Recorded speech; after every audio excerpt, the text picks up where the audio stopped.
How are you? Hi, sir. Good morning, sir. Max, how are you? Hi, sir. I'm good, sir. Thank you, sir. How are you, sir? Fine. Okay. A very Go ahead with your lecture. Monday morning to all of you. Share your slides, Max. Yes. Share your slides. I will share my slides. So,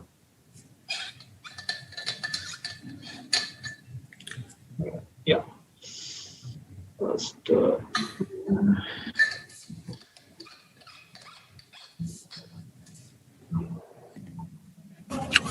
give me a minute, sir. Bhagati, you did a wonderful job. You have covered all aspects and in detail. Thank you, sir. Thank you. Screen sharing. Now this is my presentation, and I will go to presentation mode. Can you see my screen, sir? Yeah.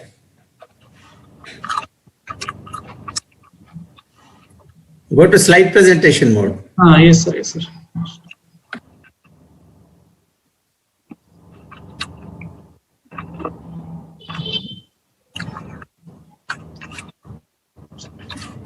Yeah.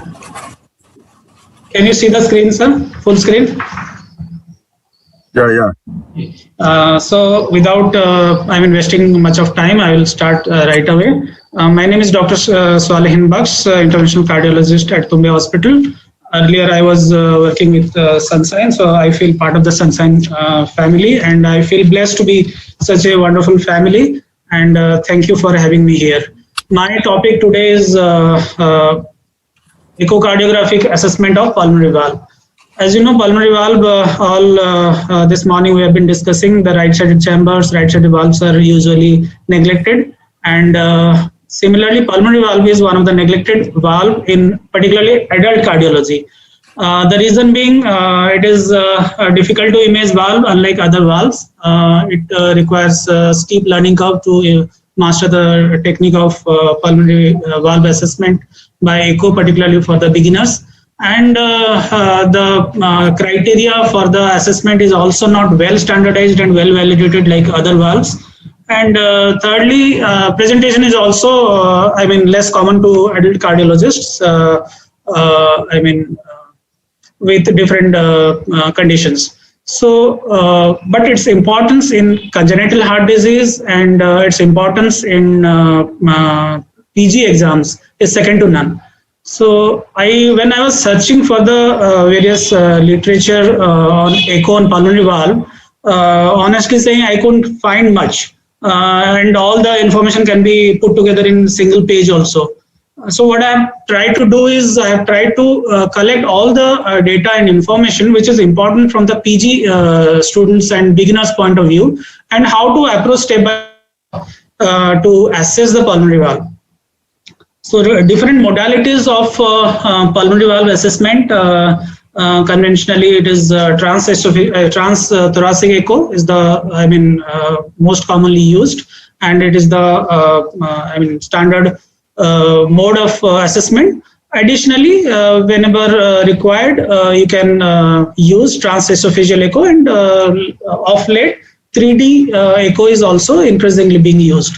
But the main mode of interrogation, main mode of assessment will be transthoracic echo, and transesophageal echo will be additional, of additional use whenever transesophageal imaging is not good, window is not good. So in transthoracic, coming to transthoracic echo, we have different modalities: 2D echo, M-mode echo, pulse wave Doppler, continuous wave Doppler, and color Doppler. This is how you assess each and every valve. So same applies for the pulmonary valve as well. So coming to first 2D interrogation, what are the things we look for in two-dimensional echo? First, what are the various views? There are three important views. Mainly, we image by the parasternal, high parasternal short axis view. But additionally, whenever there is need, when parasternal short axis view is not enough, we also use parasternal long axis view and subcostal view whenever required, we can use. So these are the three important views for imaging the pulmonary valve. In two-dimensional echo, we study the anatomy, morphology, and function of the valve. So like any other valve in 2D, first we see the anatomy, what is its relationship. I will, tell few things about it, because anatomy actually it talks about how it is related to the aortic valve. It is important in the pediatric cardiology, particularly whether you need to comment whether it is normally related or malposed or transposition is there. So from that you can derive the various abnormal anatomy and relationships. But it's a part of the different topic altogether. And just to give a clue to understand whether it is normal or abnormal, in short axis view, normally we get a cup and saucer view where the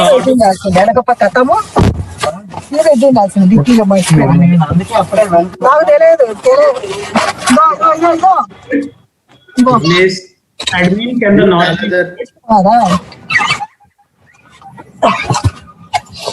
So just to give a hint, because it's not part of my presentation today, just because I have mentioned, I'm giving a hint that normally we get in a high personal short axis view. Normally we get a cup and saucer view, where we get cross section of aortic valve and longitudinal section of the pulmonary valve and RVOT, which surrounds the aortic valve.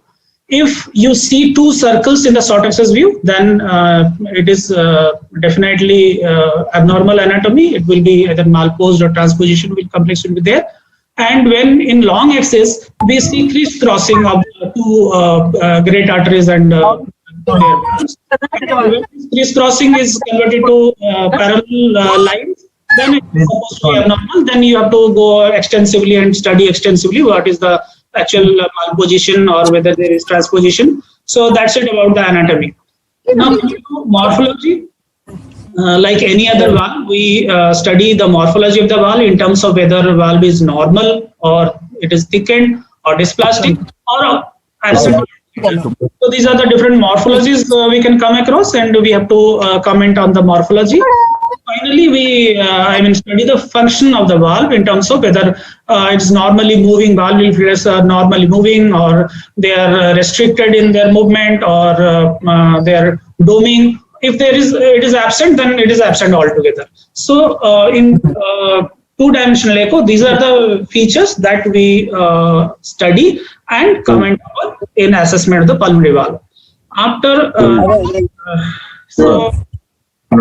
before that, to understand the anatomy a little bit better, I have put this slide here. The pulmonary valve, actually this should have come before.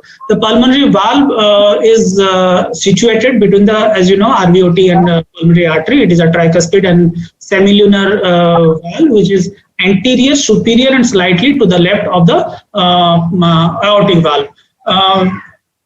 Here you can see the three cusps of the pulmonary valve, which is to the right of this picture.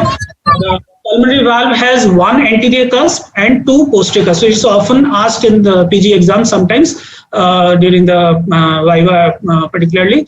Pulmonary valve has a one cusp which is anterior and two cusps which are posterior. And the cross section of the, if you join the commissures together, it will form a vertical Y. And whereas in aortic valve, the three cusps are aligned like two anterior and one posterior. And if you put the pulmonary valve on top of the aortic valve, the Y of the vertical limbs of the Y will join together. This is practically we don't see like that, but it is important to understand.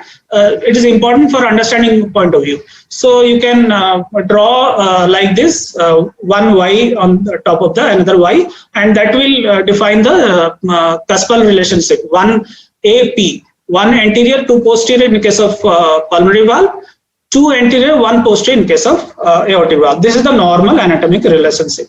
So coming to the actual echocardiography views. This is the parasternal short axis view. This is I don't need to tell what a parasternal short axis view is. So everybody who is doing echo should know. And this is how it looks like in parasternal short axis view. In parasternal short axis view, you get a cup and saucer view. We conventionally call it as a cup and saucer view. So in the center, you can see the aortic valve, what I was talking a little earlier before, and the RVOT and pulmonary valve and MPA wraps around the aortic valve. Because as you know, developmentally, it's origin in the spiral manner. So this is the normal relationship, and pulmonary valve, this is in diastole, where the two curves are, there will be coaptation in the center, and systole it will be open. So this is the normal. First I will show you the normal, and whenever there is any abnormality in the form of whether it is thickened or dysplastic or absent, that also you can comment or you can see in this 2D imaging. Now this is the parasternal long axis view. Parasternal long axis view is an alternative view in addition to the parasternal short axis view. Most commonly we image the pulmonary valve in parasternal great artery short axis view or high parasternal short axis view. But sometimes in thin adults, in pediatric age group, we can image the pulmonary valve in parasternal long axis view as well. So what you have to do is during conventional parasternal long axis view that you image the LVOT, you have to tilt the probe little upward. So in pediatric cardiology, they will teach you how to sweep 3 sweep techniques. In each section, you have to take 3 sweeps. Like in long axis view, you tilt up, then neutral, and tilt down. If you tilt up, you will get the outflow tract view, and if you tilt down, you will get the inflow tract view of the RV. So we are talking about the outflow tract view. So to get the parasternal long axis view, you have to, from the conventional neutral parasternal long axis view, you have to tilt the probe upwards to get this parasternal long axis view. It is an additional view for the pulmonary valve. The information you get is similar to the parasternal short axis view. Then coming to the subcostal view, it is another additional projection and additional view when the parasternal views are not adequate and there is poor echo window. Sometimes subcostal view will be useful for the imaging of the pulmonary valve. Here you can see again the same as 3 sweep technique. The first sweep is at the where you see the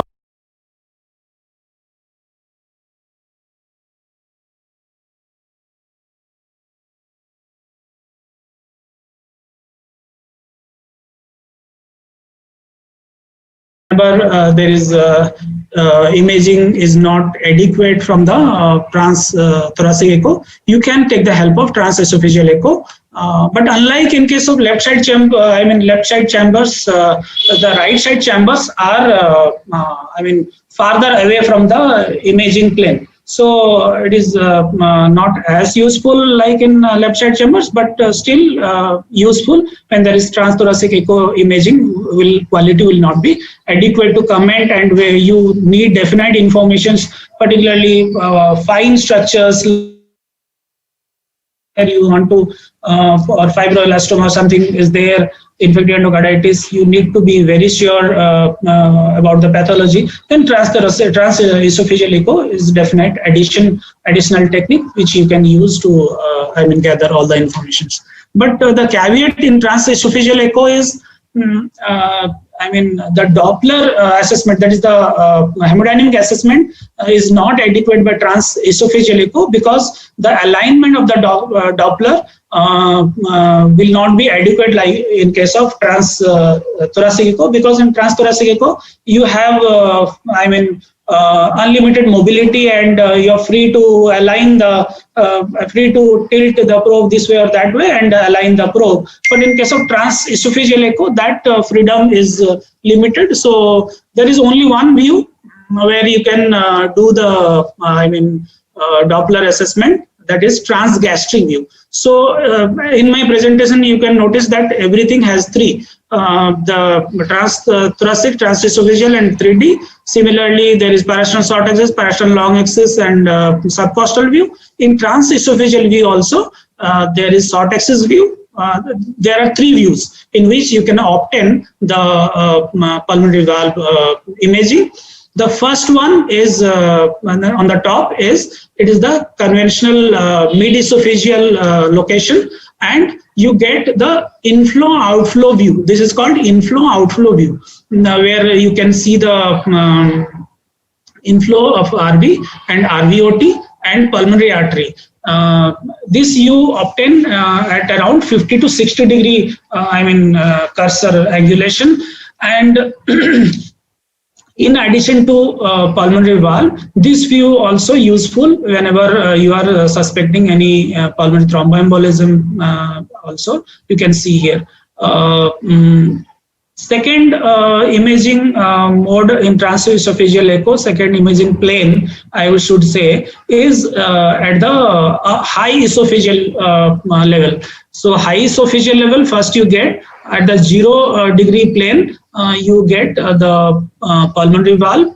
Then you go to mid-esophageal level, where this is at the 0. The mid-esophageal level, you get 50 to 60 degree angulation. You get the this reverse cup and saucer view of the pulmonary valve. And third view, which is not shown here, unfortunately, is deep transgastric view. In deep transgastric view, if you tilt the probe little upward, then it will align with the outflow tract, and you take a cut section of the outflow tract. This particular view is well aligned with the pulmonary valve, outflow tract, and you can do the Doppler assessment in transesophageal view. So after the 2-day echo, you can interrogate the pulmonary valve by M mode. Usually, M mode has limited use in cardiology. There are some limited places like in mitral valve and pulmonary valve. These are the two areas where M mode is very useful. And M mode is a very important interrogation. For the PG students. Lots of questions are asked from the M mode of the pulmonary valve. Some older examiners fancy asking the M mode features of the pulmonary valve. So I've extensively covered regarding that. So this is you get this is the various M mode tracings of the pulmonary valve. In M mode, it is a linear interrogation, as you know. So usually what happens is it gets the tracing, or it cuts through only one of the leaflets, not all, one of the leaflets, and its excursion during systole and its closing and opening excursion can be captured in M mode. And as different tracings, from the different tracings, we can evaluate the various pathologies. This slide is kind of get by heart kind of slide for the PG students. You have to remember everything and anything and everything about this, different tracings. They are often asked in PG questions. So first one I'm showing is normal, where you get a flat line, horizontal line, or little not exactly horizontal, little bit tilted. Next slide I'll show what are the various components of that. Just in normal, you get a this is called a wave. Then this is a downward vertical line, then there is a flat line, then there is an upward vertical line, and there will be a horizontal line. This is the normal. What happens in pulmonary stenosis is you get a prominent A wave. Prominent A wave and multiple either thick tracing or multiple tracing in this flat line. Then in infundibular stenosis, there will be prominence of the A wave and there will be coarse vibration. Coarse vibrations because the valve is normal. The turbulence is before the valve, and that turbulence, when it hits the pulmonary valve, there will be coarse fluttering of the pulmonary valve. That is the feature of infundibular stenosis. Then pulmonary stenosis, as I said, there will be there will be peaking of the A wave, very prominent A wave. That is the most prominent in case of valvular pulmonary stenosis. And then you get multiple either thick lines or coarse lines in case of this horizontal lines in the pulmonary stenosis. Third is idiopathic dilatation of the pulmonary artery. Here the A wave will be close to normal, but other parts will be same as normal, but you will see fine fluttering of the aortic valve. This is pulmonary valve. This happens because when the ejection jet hits the pulmonary artery, dilated pulmonary artery, they go into fine vibration, and that vibration is reflected in the pulmonary valve, and you get this tracing that is seen in case of idiopathic dilated pulmonary valve. Now, this is again what I should say is treasure trove of pulmonary hypertension is very treasure trove for the PG students. Lots of questions they will ask, the examiners will ask regarding the pulmonary hypertension. Remember, in pulmonary hypertension, there will be loss of A wave and there will be notching in the mid-systolic notching in the M mode of the pulmonary valve tracing. So just to highlight a little more important features, this slide, please remember it carefully. As I was showing, the different components of the M mode of the pulmonary valve are like this. First, there will be EF slope, then there will be A wave, then there will be B point, C point, D point, and E point. This is normal. Now, what happens in pulmonary hypertension? Because pulmonary hypertension is an important question, so I have highlighted different features of the pulmonary hypertension M mode of pulmonary valve in pulmonary hypertension. The first, there will be flattening of the EF slope. Second, there will be loss of A wave. Either it will be, sometimes it may be biphagic. Before being lost, it will become flattened, then biphagic, then it will be completely lost. So there will be loss of A wave. Then the opening slope will be rapid. There will be more steep compared to the normal. Then finally, in the ascending slope, you will get a mid-systolic notching. So these are the various important features of M mode of pulmonary valve seen in the pulmonary hypertension. Now, that is, in cartons, this is actual echo how you get. Now, you may not get, the previous slides were for the demonstrative purpose. So it was clearly delineated and you see nice pictures, nice lines. But in actual practice, you don't have that fortune of having such nice lines. Sometimes what happens is mostly the ascending slope is not well delineated, but you can figure out, if you are careful. So this pictures show actual tracings, actual echoes taken in actual patients. In this, you can see the loss of A wave and there is a mid-systolic notching. Okay, this is more prominent mid-systolic notching and almost a biphagic A wave. You can see both are in pulmonary hypertension. Then this one is taken in a patient of infundibular pulmonary stenosis. You can see the coarse, fluttering of the pulmonary valve.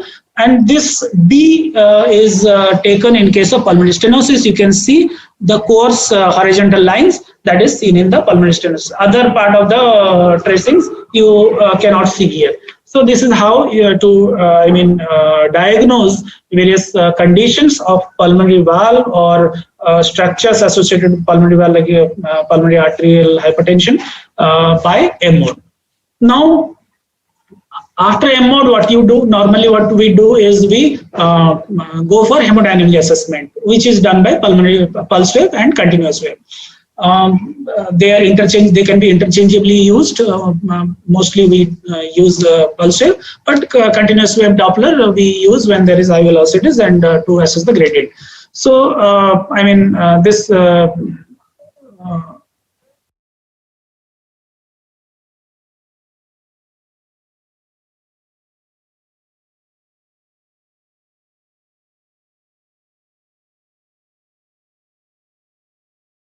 so normally what we get is from this we can gather different informations. First is we can measure the acceleration time. Okay, from the beginning of the ejection to where it peaks or where it reaches the peak velocity is called the acceleration time. Actually, the time is in the horizontal, but in machine we can trace from this point to this point, and it calculates the time and it tells you about the acceleration time. We'll come to know later slides how to assess pulmonary artery pressure by using the acceleration time method. Now, secondly, we can calculate the peak velocity. From the peak velocity, we can measure the gradient, and from the gradient, we can derive various things as per our requirement. We can measure the peak gradient.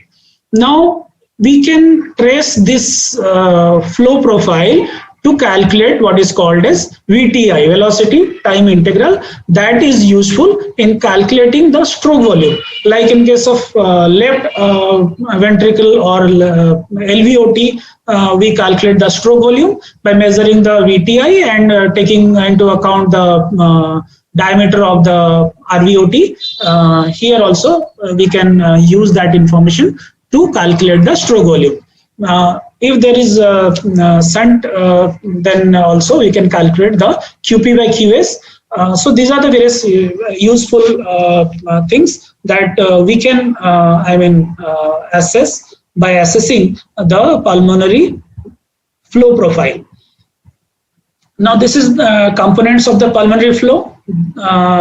This is called pre-ejection period. That is from the beginning of the electrical depolarization to beginning of the starting of the flow. Then second part is called acceleration time, which is from the beginning of the flow to the point where it reaches the peak velocity. And this is the ejection time. This is from the beginning of the flow to the end of the flow. So this is called the ejection time. These are useful in assessments. I have not covered these parts, but they are useful in different conditions.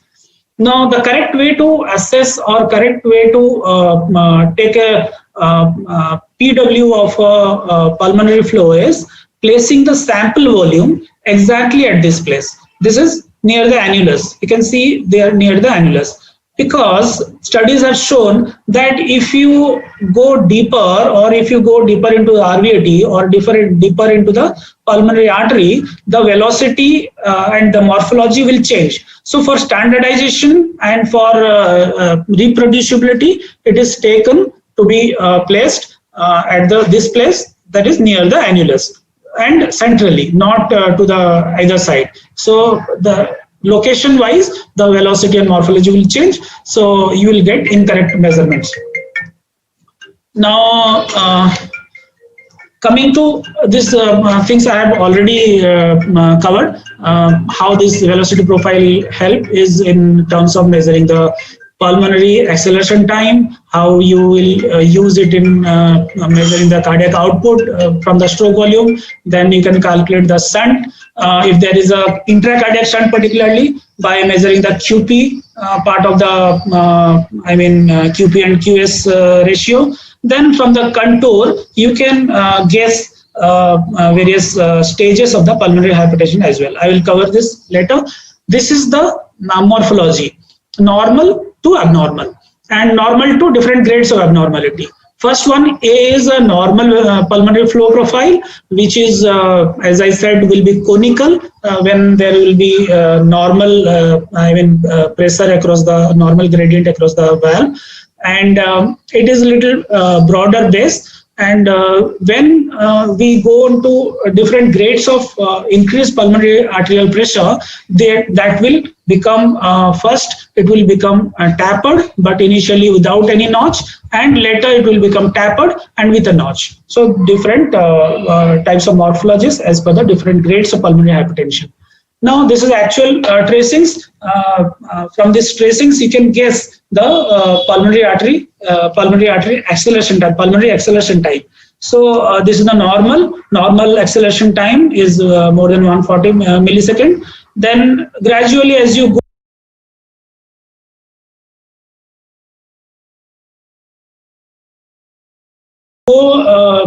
across the grades, the morphology will change. Initially, it will become little narrow, then it will become steep, descending slope with a dagger separate the ascending slope, but still there is no notch. Then as you go further, there will be notch. Finally, you get a very long and this thing narrow without any notch as you go along the different grades of the pulmonary arterial pressure.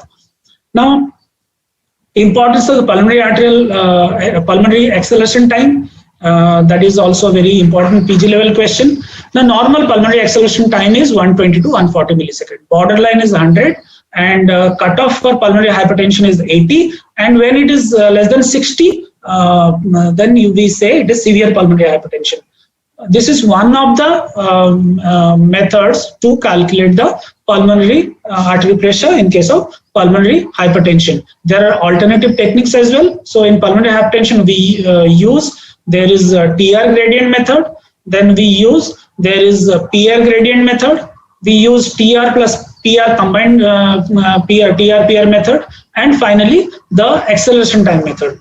These are the various regression equations that is useful to calculate the pulmonary artery mean pressure. The first one is the most commonly used regression equation, that is 79 minus 0.45 into ACT. That will give the PA mean pressure. This is also known as Mahan's equation. This is a very oft asked question in the PG exams.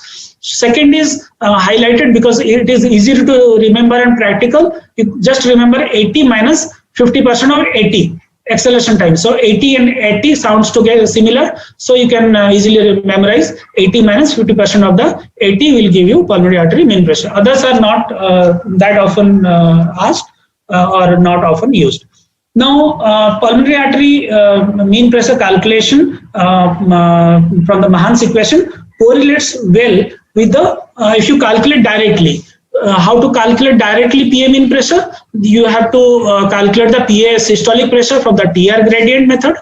You have to calculate the PR diastolic pressure from the end diastolic PR gradient, and you calculate by this formula the PR mean. And this mean will very well correlate with the PA mean from the Mahan's equation.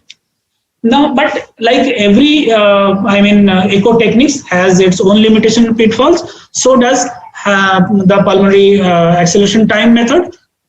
The different limitations are that the waveform varies in different parts of PA, as I have mentioned. So how to overcome that? You place the volume sample exactly at the annulus, not here or there. Then you may not get clear-cut,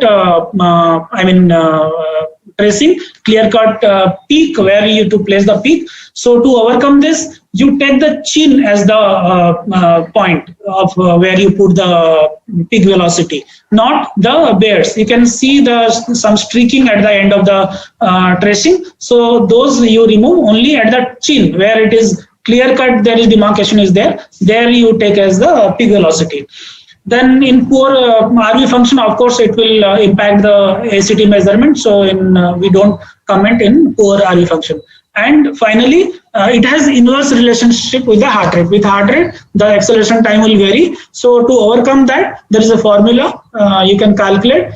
You can multiply the PACT into 75 divided by heart rate. That will give corrected PACT. So that can be useful in rapid or slow heart rate situations. But in standard heart rate, it can be measured as such. Now, finally, we do the pulmonary valve interrogation by color Doppler. Of course, practically we do color Doppler much before that, but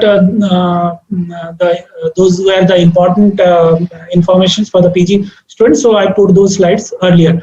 So in color Doppler, what we see normally in 2/3 of adult patients, if you measure, if you interrogate the pulmonary valve by color Doppler, you will see a streak of pulmonary rigors in normal patients also. So almost 50 to 60% normal patients will have a mild minimal degree of pulmonary rigors, which is normal. Whether you want to report it or not, it is up to you, but you know that it will be normal. Of course, other features won't be there. So, and valve will be normal, coaptation will be normal, just you get a streak of pulmonary rigors and that you can ignore.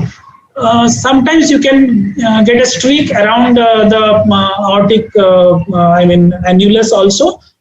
That will be coursing along the aortic annulus. That is also normal feature. Don't think that there is some communication between the pulmonary artery or RVOT and aorta or something like that.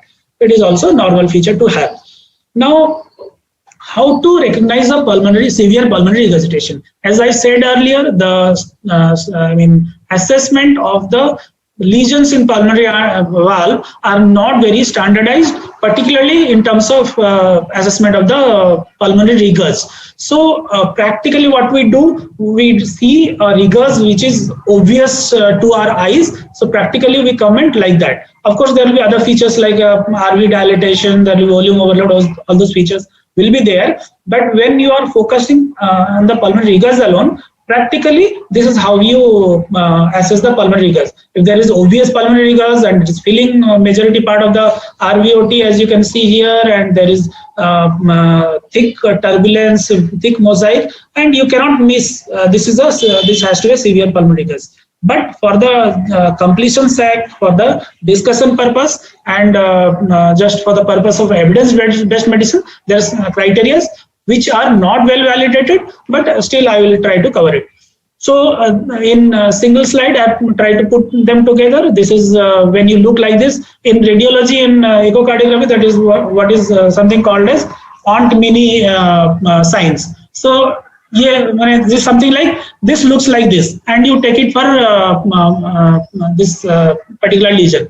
So in mild pulmonary rigors, you can see a streak. Moderate will be in between mild and severe is quite obvious looking free pulmonary rigors. Of course, there will be other features like valve coaptation will be absent, other things will be there. So just for color Doppler, I'm saying.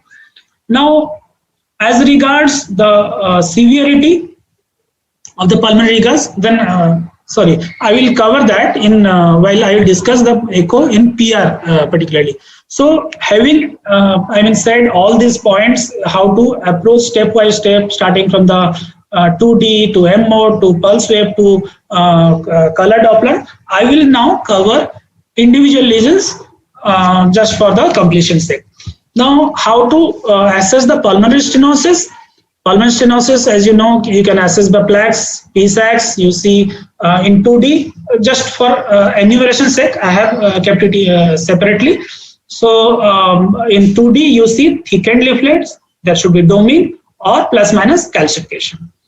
There should be variable degree of commissural fusion, particularly in congenital PS, not in dysplastic one. So there may be post-stenotic dilatation. So features of pulmonary stenosis in 2D echo are these: thickened leaflets, domine, calcification, various degree of commissural fusion, post-stenotic dilatation of the MPA. And RV, there will be free wall RV hypertrophy, more than 6 millimeter is taken as hypertrophy. Now, when you then you have to comment whether it is site of stenosis, whether it is valvular, whether it is subvalvular, whether it is supravalvular. That you can know from color Doppler by seeing where the turbulence is originating. Sometimes this can be combined, so there can be multiple areas where there will be turbulence. Second, you can interrogate by pulse wave Doppler and see where there is the peak velocity is generating. So location, first presence or absence of pulmonary stenosis. Second is location by color Doppler and this pulse wave Doppler. Then you have to assess the severity of the stenosis. Severity is given in subsequent slides, and you have to comment on etiology based on whether there is congenital or dysplastic. These are the most two common entities, and rheumatic is rare. Almost never, rheumatic heart disease almost never affects the pulmonary valve. So these two entities, it is between these two entities, mostly it is congenital. And you comment on ancillary findings like RV hypertrophy present or not. Now, coming to the valvular pulmonary stenosis, is almost always valvular, almost presenting in 8 to 10% of congenital heart defects, whether in isolation or sometimes it may present with associated congenital heart diseases. Acquired heart disease, acquired pulmonary stenosis is rare. It's only seen in case of carcinoid syndrome, where you can see both PS and pulmonary rigors together. And one variant of congenital PS is dysplastic, and it is very important to differentiate between the non-dysplastic to dysplastic, because the dysplastic pulmonary stenosis are not amenable to the balloon valvotomy. It will be disastrous. So this is how it looks in congenital PS, dysplastic versus non-dysplastic. In non-dysplastic, you won't see that doming pattern. It will be thick, but there won't be any doming. Doming means there will be commisural fusion. Dysplastic looks like this, thick, but there will be no doming, so there is no commisural fusion. So it is very important to differentiate between these two, as I said, because if you do pulmonary valvotomy in case of dysplastic pulmonary valve, it will be disastrous. Now, other variants are subvalvular and supravalvular. And subvalvular usually congenital, associated with other anomalies like VSD and TOF situations. And it can be acquired also because of severe, RVH, because of severe PS, there will be RVH, and RVH as part of the RV, the RVOT will be also hypertrophied, and due to that you can get subvalvular PS as well, subvalvular stenosis as well. Now, other conditions where you get subvalvular stenosis is there will be prior surgery, or there will be hyperinfiltrative conditions. They will also present with the subvalvular stenosis. Sometimes the pulmonary valve is normal and you can get isolated subvalvular stenosis, where in M mode I have shown there will be coarse fluttering of the pulmonary valve. Now, supravalvular is usually present in syndromes like in Noonan or Williams syndrome. You can get supravalvular stenosis at the level of main pulmonary artery or some other branches. One clue that you are dealing with supravalvular pulmonary stenosis is when there is raised RVSP because of the pulmonary stenosis, pulmonary valve stenosis. Then majority of this gradient, majority of the RVS systolic pressure is supposed to be formed by the pulmonary valve gradient. Suppose RVSP is 60, pulmonary gradient is say 50 or say 45, then pulmonary artery pressure is supposed to be 50. The difference between because almost all the pressure is coming from the pulmonary gradient, not the pulmonary arterial hypertension. Now, if there is any discrepancy between the RVSP measured at the tricuspid valve level and the gradient measured at the pulmonary valve level, if there is wide discrepancy, then you can think of that there is a branch pulmonary stenosis somewhere lying as well, because these two stenosis are in series. So in series, we add up the gradient. So if you have not interrogated the branches by color, please interrogate the branches as well when there is a discrepancy between pulmonary valve gradient and RVSP measured at the tricuspid valve level. So that is one clue. Now, coming to assessment of the pulmonary rigors, as I said, it is usually present in 2/3 of the cases, which is supposed to be normal. Acquired PR can be due to dilatation of the pulmonary artery in pulmonary hypertension. These are the two, 1 and 2, conditions where you find PR. The other conditions where due to actual pulmonary valve pathology is less common. So the etiologically there can be congenital pulmonary valve hypoplasia, post-op repair, prolapse of the pulmonary valve, which is rare, endocarditis, carcinoid syndrome, post-valvotomy. These are the conditions, but most commonly you see in normal adults. Second most common you see in pulmonary hypertension. Third will be other, congenital or acquired heart conditions. Now, as regards to assessment of the severity, as I said, PR severity assessment is not well standardized, and most often we assess by our experience and eyeballing effect, and whether or not there is presence or absence of other associated features like RV dilatation, volume overload. That is how we assess the PR. But for completion's sake, the assessment of the PR severity is done by, first is jet length. The jet length is more than 10 millimeter. Then you comment on physiological versus pathological because of the duration of the PR, whether it is holodiastolic or not. Then second is jet width. Wider the jet, worse is the pair. So first is jet length more than 10 millimeter. Wide jet width measured at the vena contracta. The actual level is not standardized. So, but some of the presentations I have seen where they have mentioned this as the moderate and this as the severe. So we can extrapolate from the data from the left heart that 3 and 6 are supposed to be cut off for the PR as well. So, but practically we don't measure the vena contracta because it is very difficult to measure the vena contracta in pulmonary valve. So practically we see wide jet and how much jet is filling the RVOT. If it is filling 50 to 60% of the RVOT, then it is supposed to be PR. Then you can also see flow reversal. This is also very difficult to find the flow reversal in pulmonary arteries. So jet length, jet width, and ratio of the PR area to the RVOT, how much it is filling the RVOT area. These are the common ways by which we assess the severity of the PR. And of course, when you put Doppler on the PR, then you also get an idea about the severity. The denser is the jet, like this is mild, where it is less dense and you don't know where the chin is, where the beard is, so it will be mild. And this is more dense, less steep, and this is the most severe PR where it is steep. So fourth important feature of the severity is the assessment by PST, deceleration time method. So if PST is less than 100 millisecond, then it is supposed to be severe PR. These are all about the assessment by qualitative and quantitative. Now semi-quantitative. Now coming to the quantitative assessment, like other valves, there are emerging reports about use of quantitative criteria in pulmonary valve regurgitation, not well validated, but still, for the completion's sake, I am placing it here.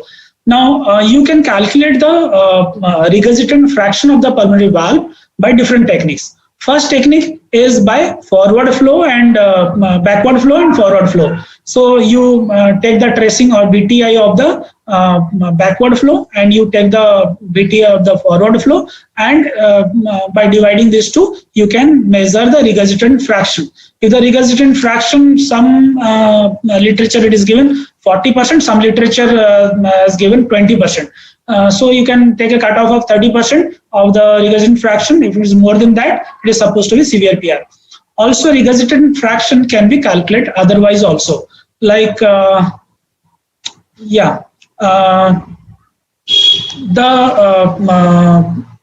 this is by the systolic stroke volume of the PV and stroke volume of the aortic valve.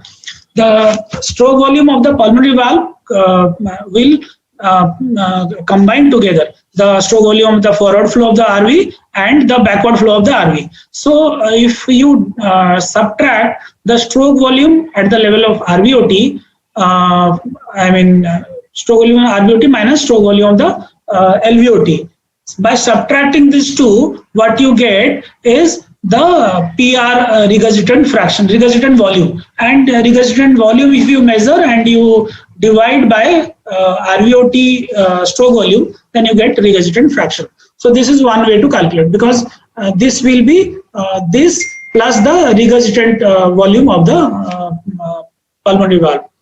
Then effective regurgitant orifice area by PISA is, again, it is a very difficult technique, not well delineated in case of pulmonary valve like in case of other valves. But if you are lucky enough, you can measure the PISA radius by zooming in and calculating the distance between the vena contracta to the aliasing velocity. And the machine, actually, it looks very difficult to remember, but in practice, actually, the machine has all these formulas. Just you have to place the important informations and it calculates the regurgitant orifice area. But these are not practically used. So coming to summarizing the different criteria of PR, there are qualitative, semi-quantitative and quantitative methods. By qualitative methods, first is you see the morphology, whether it is normal or abnormal. In case of severe, it has to be abnormal. You see the jet width, this should be length.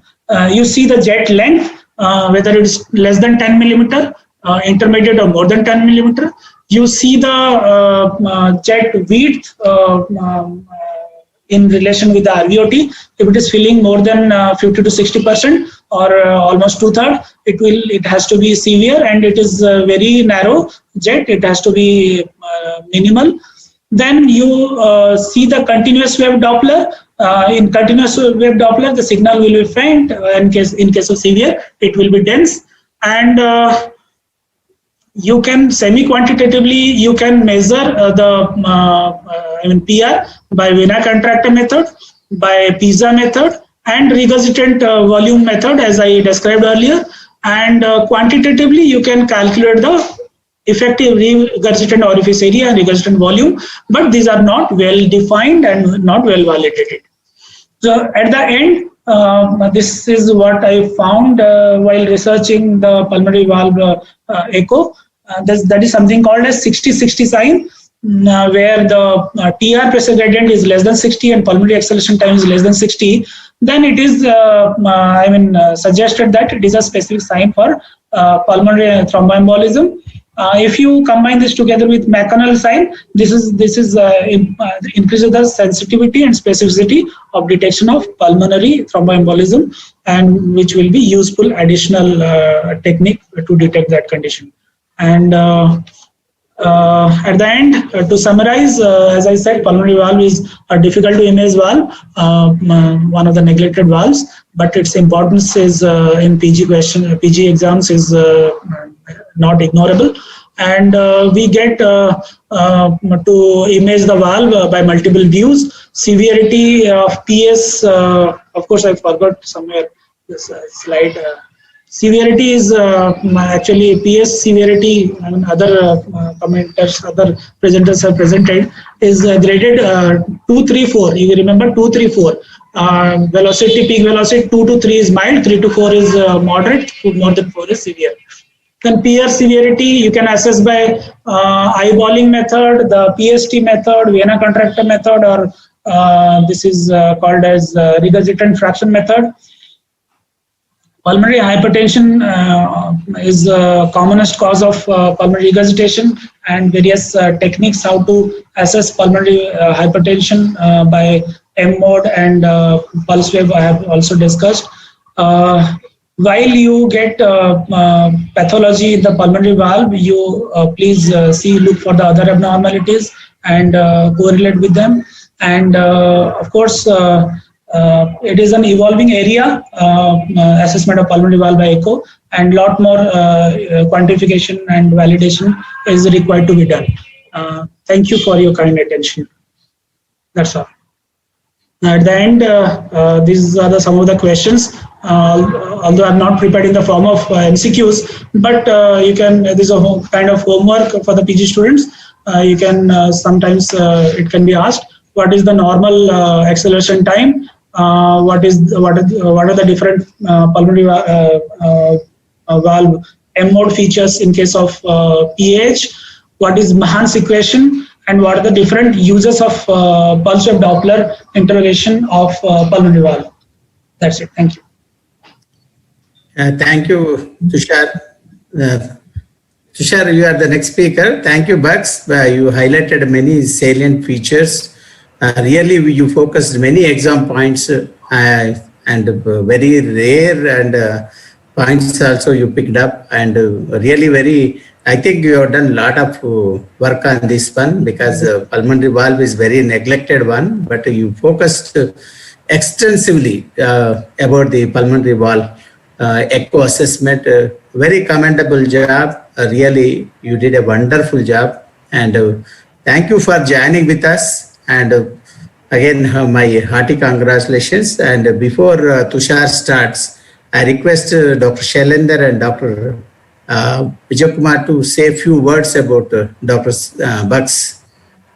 And next topic would be multivalvular disease assessment. That is a clinical assessment of multivalvular disease by Dr. Tushar. Tushar is also a very young and dynamic cardiologist, a very highly academic person. And he was with us, and we shared very beautiful relationship. All these guys are very much attached to us. Frankly, I appreciate their talent. I respect them a lot for the hard work they are putting in. That's very, very important, because I request all of you to maintain the same spirit in the future. So one day, all of you see that definitely the sky is the limit. I think you are all having immense potential. Please maintain the same spirit in improving the academic skills. I know you are doing. For me, no need to tell. You are all very academicians and very talented cardiologists. But you are like an inspiration to others also. We will continue same academic activities. I would request all of you to participate in future academic activities also. And Dr. Bugs, if you stop share, just stop sharing, then Tushar will join. Shailendra Singh, sir, you can say a few words about Bugs, your association. Yeah. Dr. Vijay Kumar. Yeah. Bugs worked with me for almost 2 years, and he is excellent interventional cardiologist, very good clinical cardiologist, and I wish him all the best and all the best for his future endeavors. And it's very, very good. Actually, Bugs, I still miss you. I need to, sir. I miss a lot, all of you, sir. I miss a lot. Hello, Tushar. Hi, sir. Good morning. How are you? Fine, sir. How are you all, sir? Fine. Sure. How is your health and everything, sir? Fine. Good, Still sir. putting on.